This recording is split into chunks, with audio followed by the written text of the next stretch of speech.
नमस्कार दोस्तों, आप सभी का स्वागत है आज के इस नई कहानी में। कहानी का नाम है लालची व्यापारी। किसी नगर में एक व्यापारी रहता था। नगर में उसका काम बहुत कम चलता था। कई बार तो ऐसी स्थिति आ जाती थी कि दिन भर कोई सौदा नहीं बिकता। घर में उसे और पत्नी को भूखे रहने की नौबत आ जाती थी। समय गुजरता गया लेकिन उसकी स्थिति नहीं सुधरी।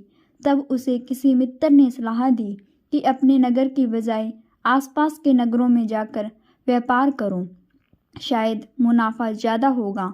व्यापारी को बात जम गई। वह पत्नी और बच्चों को छोड़कर दूसरे नगर में व्यापार के लिए गया। भाग्य से दोस्त की सलाह काम कर गई और उसे अच्छा खासा मुनाफा हुआ। वह लंबे समय तक दूसरे शहरों में रहकर व्यापार करने लगा।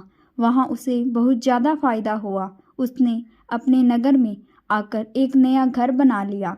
पत्नी और बच्चों को लेकर नए घर में रहने लगा।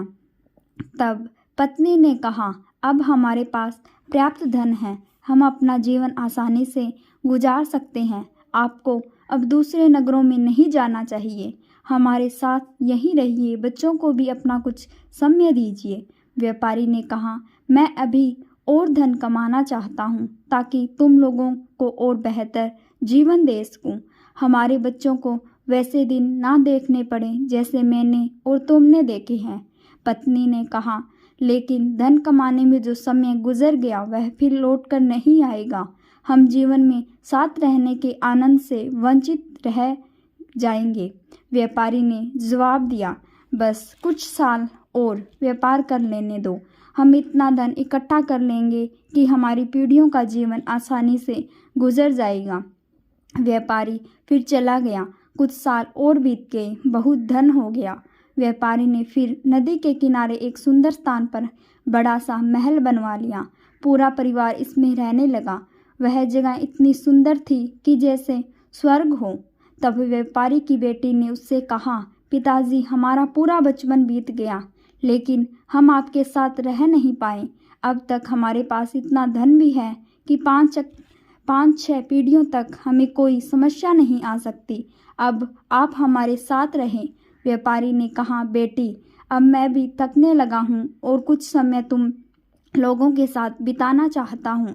मैं कल सिर्फ 2 दिन के लिए पास के नगर में जा रहा हूँ। कुछ पुराना बकाया धन वसूलना है, उसके बाद मैं यहीं तुम लोगों के साथ रहूँगा।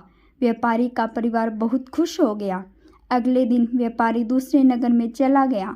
उसी दिन भयानक बारिश शुरू हो गई और जिस नदी के किनारे व्यापारी ने अपना महल बनाया था उस नदी में बाढ़ आ गई।